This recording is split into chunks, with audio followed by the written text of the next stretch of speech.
इन दिनों कांग्रेस राज्य भर में कार्यकर्ताओं की नब्ज टटोल रही है और परिवर्तन संकल्प यात्रा के जरिए चुनावी मैदान में कूद पड़ी है। राज्य भर में कांग्रेस अलग अलग स्पॉट पर कार्यकर्ता सम्मेलन कर रही है, तो नैनीताल में भी कांग्रेस के पूर्व प्रदेश अध्यक्ष करण मेहरा कार्यकर्ताओं के बीच हैं। भीमताल और नैनीताल में कार्यकर्ताओं के साथ बैठक की है और कांग्रेस को मजबूत करने को कहा।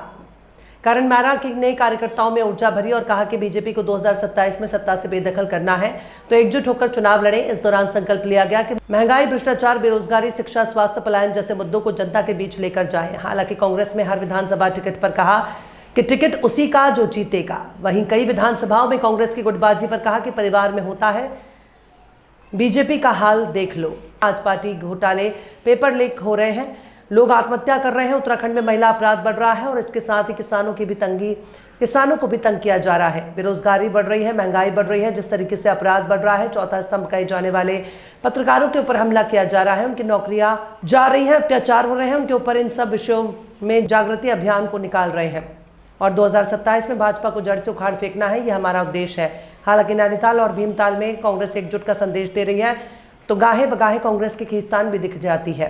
ऐसे में बीजेपी को अगर पटकनी देनी है तो बूथ स्तर पर मेहनत करनी होगी और आपसी झगड़े खत्म करने होंगे।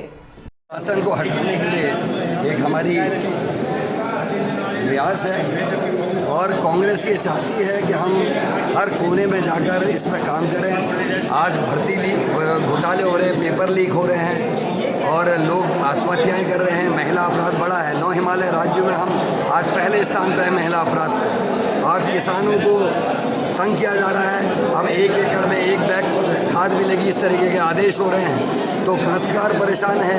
गन्ने के समर्थन मूल्य को लोग लेकर परेशान है। पहाड़ में जो बगीचे हॉर्टिकल्चर के काम थे वो पट पड़े हुए ख़त्म हो रहे हैं। बेरोजगारी बढ़ रही है, महंगाई बढ़ रही है। इन सारे विषयों को लेकर हम इस जागृति अभियान को निकाल रहे हैं और जिस तरीके से अपराध बढ़ रहा है, जिस तरीके से चौथा स्तंभ जो है लोकतंत्र का, आप लोग जो पत्रकार हैं उनके ऊपर प्रहार हो रहे हैं, कईयों की हत्याएं हो गई, कईयों की नौकरियां चले गई हैं। इन सारे विषयों को लेकर हम लोगों के बीच में जा रहे हैं और कोशिश करेंगे कि भाजपा का कुशासन खत्म हो और कांग्रेस की सरकार। आगामी विधानसभा चुनाव में भीमताल नज़दीक होगा जीतने का, उसको टिकट दिया जाएगा और सारे कैंडिडेट्स को अब बैठा के सहमति के साथ ही ये काम होगा। एक चीज़ आपकी और भी पार्टी में जो गुटबाजी भी निकल के आई है, भले वो कल पिथौरागढ़ से भी देखने को मिली, तो उसको लेकर क्या कहेंगे आप? सर, दिक्कत यह है कि चश्मा थोड़ा बदलने की ज़रूरत है। बीजेपी में मुख्यमंत्री कहता है बड़ी मछली जल्दी फंसती है त्रिवेंद्र रावत जी के लिए। अनिल बलूनी के संग क्या हो रहा है? क्या अरविंद पांडे रोज बोल रहे हैं? क्या डीडी हाट के विधायक जी बोल रहे हैं जो पूर्व अध्यक्ष भी रहे हैं? क्या बंसीधर भगत ने भी बोला?